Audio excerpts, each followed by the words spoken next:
Jangan lama-lama. Pertimbangannya tadi supaya bisa cepat bergerak. Oh tadi. iya dong, karena beda dengan kalau PDIP misalnya, dia satu partai saja sudah bisa jalan. Ya.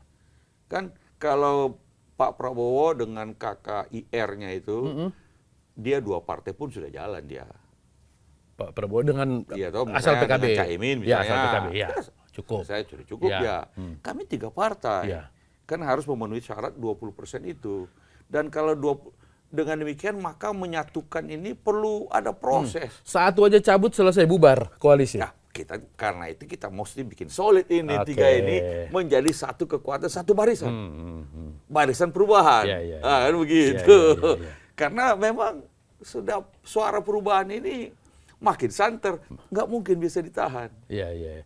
Dan sebetulnya karena Demokrat adalah selalu ada di oposisi, maka yang berhak memegang kata perubahan itu sebenarnya Demokrat, ya kan? Ya wajar juga, kami kan memang partai oposisi. Iya, iya. Sehingga kemudian platformnya memang harus platform oposisi. Tapi walaupun demikian, kami tetap membuka komunikasi dengan partai-partai lain. Membuka komunikasi itu tujuannya apa? Kan bisa saja kemudian pertama kita bekerja sama ke depan. Ke depan. Ke depan. Bukan bekerja sama, kami mau cabut ke sana asal kamu kasih. Enggak. Kalau untuk Pilpres 2004 memang kalau tiga calon ya, ada kemungkinan atau hampir boleh dikata akan ada putaran kedua. Kalau ada putaran kedua, kan berarti ada yang tersisih. Tersisih. Kalau misalnya nah di situ kita harus melihat lagi kemungkinan kerjasama baru di dalam putaran kedua. Bisa ke sana. Kalau kami yang masuk, tolong bantu kami. Dukung Kalau kami. kami yang tidak masuk, kita bicara juga. Itu kan. Ya, kan bisa. Tapi Ya. sebenarnya yang lebih penting lagi komunikasi politik itu di antara kekuatan-kekuatan politik adalah bagaimana bersama-sama kita bisa membangun bangsa ini. Kami berada di oposisi. Beberapa partai lain yang kami temui juga justru berada di pemerintahan, tapi kita bisa berkomunikasi. Ya. Lalu kemudian, karena banyak hal yang bisa kita kerja sama-sama. Misalnya begini, walaupun dengan PDIP, banyak kita berbeda, tapi tampaknya kami satu perahu kalau dalam soal tidak setuju menentang 3 periode penambahan. ya. 3 periode presiden. Untuk itu Bu Mega sama Pak SBY satu kita, ya. walaupun kita sama oposisi, beliau di dalam pemerintahan, urusan menunda pemilu, Ya. sama kita. Tapi urusan terbuka tertutup, Beda. beda kita. Beda, ya. Gitu? Oke. Tapi ada hal-hal di mana kita bisa sama, mari kita kerjasama. Tidak bisa kita tutup kemungkinan kerjasama pada kebijakan-kebijakan tertentu. Oke. Rencana bertemu Ibu Puan itu komunikasi nggak dengan Koalisi Perubahan? Oh ya, tentu saja kita sampaikan supaya jangan ada salah mengerti. Jangan ada dusta di antara salah kita. mengerti. Karena kan inisiatif bukan dari kami. Inisiatif dari teman-teman PDIP yang kemudian kami sambut baik. Kemudian ada pertemuan antara Sekjen PDIP dengan Sekjen kami. Mas Hasto dan Mas Rifki. Ini kemudian untuk mengatur jadwalnya bagaimana nih? Jadwalnya Mbak Puan kapan bisanya? Jadwalnya Mas Ahaye kapan bisanya? Lalu cari waktu yang pas. Oke. 2 tujuannya tadi ya? Komunikasi. Kemudian kerjasama ke depan, tetapi lebih penting lagi bagaimana 2 generasi muda pemimpin-pemimpin bangsa ini ke depan bisa lebih nyambung lah. Kalau kaitan dengan koalisi tadi satu sudah dijelaskan, kalau di putaran kedua ada yang tersingkir bisa bicara nanti sekarang. Kita bisa buka komunikasi. Kalau yang jarak dekat, orang selalu bilang ini Puan sama Ahaye mesra, udah jelas ini Anies tersingkir ini. Gini. Kalau kan ancamannya gitu, kalau kami cabut selesai kan, nggak bisa maju kan koalisi perubahan. Tapi kan kami sudah komitmen dengan koalisi perubahan bersama teman-teman di Nasdem. Di politik kan komitmen bisa dilanggar. Kalau kami kan sekali berkomitmen, itu kami pegang teguh sampai memang situasi tidak bisa memungkinkan lagi. Sudah mentok, memang harus berpisah. Tapi kami tetap, kenapa begini? Karena sudah paling ideal sebenarnya 3 kami ini. Kemudian dengan capresnya Mas Anies Baswedan. Nah, cuma memang proses ini belum selesai, sudah hampir. Saya rasa juga teman-teman di Gerindra maupun juga di PDIP juga dalam posisi nunggu, saling menunggu. Hampir mungkin sampai penentuan-penentuan. Tetapi ya kalau kami ini bisa lebih cepat, mengapa tidak? kira begitu. Posisi 3 capres udah nggak diganggu gugat lagi sepertinya. Yang di atas itu selalu Ganjar, Prabowo, Anies ya.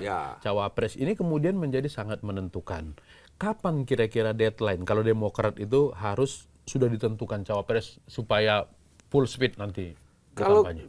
Sebenarnya kalau secara teoritis mestinya sekarang ini sudah harus melakukan pembentukan tim kampanye nasional sudah harus dilakukan dalam waktu tidak usah. Kalau saya sebelum berakhir Juni inilah sudah harus diumumkan. Karena begini, setelah itu Juli preparation, Agustus sudah harus full speed.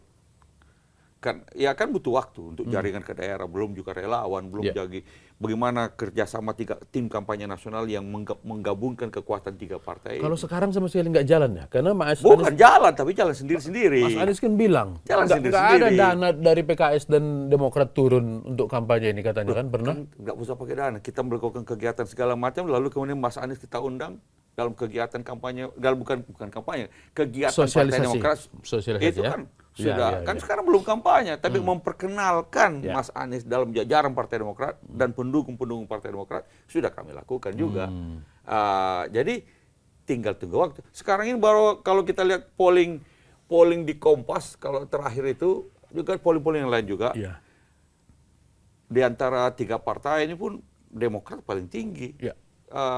Suara pendukung Demokrat memilih Anies Baswedan. Jadi memang sudah cocok, sudah jalannya sudah benar. Iya.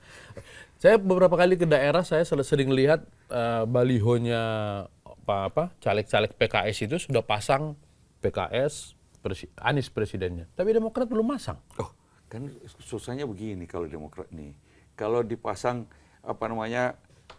Anies Baswedan dengan Ketua Umum AHY, orang bilang loh, kok sudah pasang seakan-akan sudah Anies AHY padahal belum deklarasi. Padahal ini cuma ketua umum kan, gitu ya. Kalau dipasang sendiri tidak pakai ketua umum, loh kok dibiarkan sendiri aja foto itu.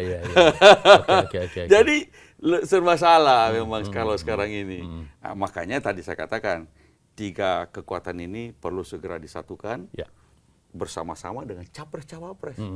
Lalu kita full speed dengan tim kampanye nasional, jaringan sampai di daerah, dan juga relawan juga. Ini sudah banyak sekali relawan tapi relawannya bilang ini kamu mau bikin relawan Anies AHY. Tapi sudah ada belum? Sudah. Masa relawan Anies dan titik-titik? Iya.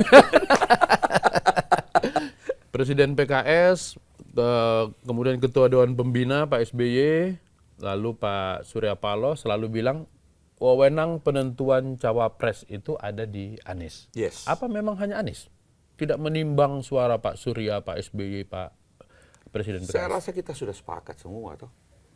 Waktu tanda tangan piagam itu masing-masing boleh mengusulkan. Boleh mengusulkan 1 nama, 5 nama. Kami pun sebenarnya menimbang berapa banyak nama. Lalu kemudian setelah itu ditimbang-timbang dan sebagainya, ada kriteria yang sudah disepakati juga. Setelah itu silakan Mas Anies menentukan sendiri. Saya rasa begini, bagaimanapun capres itulah yang memimpin koalisi nantinya. Dialah yang memimpin koalisi, dialah yang menentukan juga enaknya sama siapa, pasnya dengan siapa, keyakinan dia tentang kemungkinan menang, bagaimana tentang soliditas koalisi, chemistry-nya juga. Apalagi kalau kita ambil tentang platform perubahan, maka memang capres yang menentukan. Setelah itu nanti kita diberitahu masing-masing partai. Mas Anies lah yang memberitahu atau mengumumkan kepada kami semua. Kalau ternyata bukan Mas AHY, legowo ada di dalam tetap koalisi? Kalau kita tidak usah kita spekulasi begini. Kalau kami sih optimistis bahwa yang terbaik yang akan dipilih oleh Mas Anies. Dan itu rasanya karena ini kapal ini bisa berlayar dan bisa menang. Ini kapal ini. Jadi ini sesuatu yang ditunggu-tunggu banyak